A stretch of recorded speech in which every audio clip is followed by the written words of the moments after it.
नमस्कार।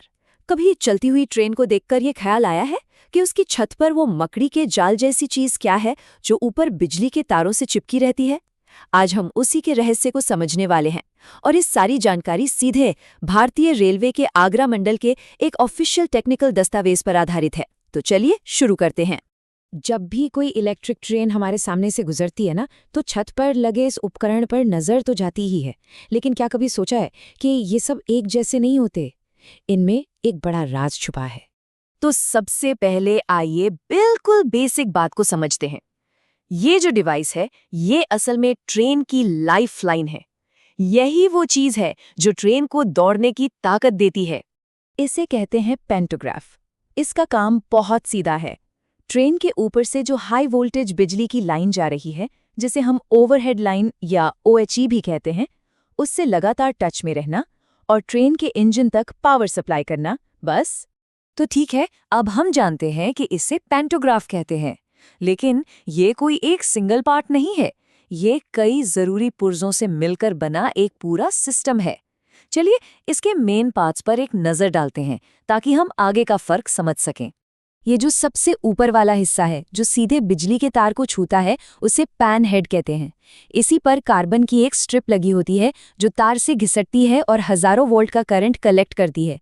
यहीं से ट्रेन की पावर का सफर शुरू होता है। अच्छा, अब पैन हेड को सही ऊंचाई पर रखने और तार से सही प्रेशर बनाए रखने का काम ये फ्रेम असेंबली करती है।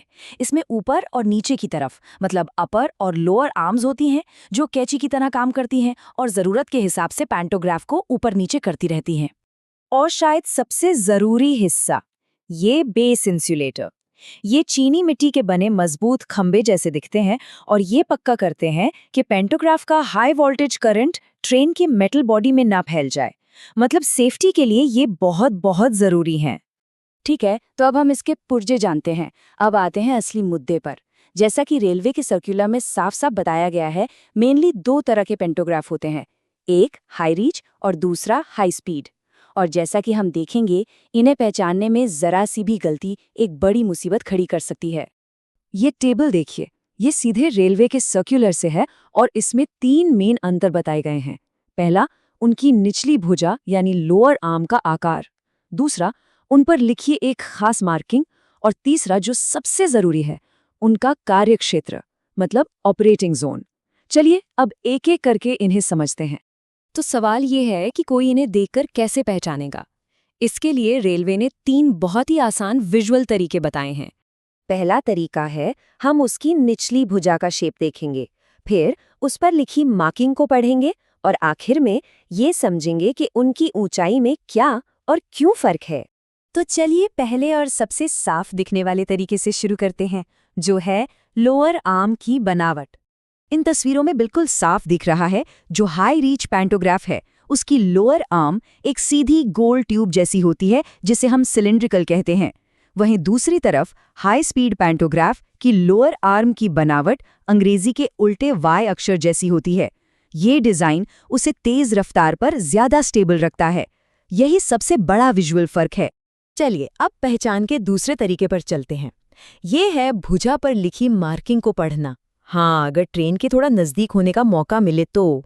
अगर ध्यान से देखने को मिले तो हाई रीच पेंटोग्राफ पर WBL 85HR लिखा होता है। इसमें जो HR है उसका मतलब ही है हाई रीच, और हाई स्पीड वाले पर सिर्फ WBL 85 लिखा होता है, उसमें से HR गायब होता है ना? बिल्कुल आसान। और अब आते हैं तीसरे और सबसे जरूरी अंतर पर। ये सिर्फ दिखने का फर्क नहीं है, ये उनकी काम करने की क्षमता का सवाल है। जैसा कि नाम से ही जाहिर है, हाई रीच पैंटोग्राफ ज्यादा ऊंचाई तक पहुंच सकता है। इसे उन जगहों के लिए बनाया गया है जहां बिजली के तार नॉर्मल से ज्यादा ऊंचाई पर होते हैं, जबकि हाई स्पीड पैंटोग्राफ की पहुंच थोड़ी कम होती है और ये सामान्य ऊंचाई वाले तारों के लिए परफेक्ट है। लेकिन सवाल ये उठता है कि इस ऊंचाई के फर्क से आखिर फर्क क्या पड़ता है? रेलवे को इसके लिए एक पूरा सर्कुलर क्यों निकालना पड़ा? वजह यह है कि रेलवे की सभी पटरियों पर ओवरहेड तार एक ही हाइट पर नहीं होते। कुछ सेक्शंस, जिन्हें हाई रीच OH सेक्शन कहते हैं, वहां पर डबल डेकर मालगाड़ियों को पास कराने के लिए तार को काफी ऊंचा लगाया जाता है।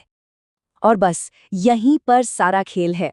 सोचिए, अगर कोई लोकोमोटिव जिसमें हाई स्पीड पैंटोग्राफ लगा है वो किसी हाई रीच सेक्शन में चला जाए तो क्या होगा?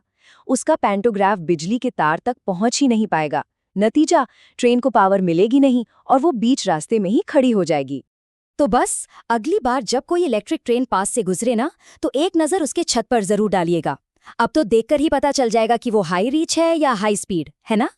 इस एक छोटी सी डिटेल में ट्रेन के बिना रुके चलने का एक बहुत बड़ा राज छुपा हुआ है।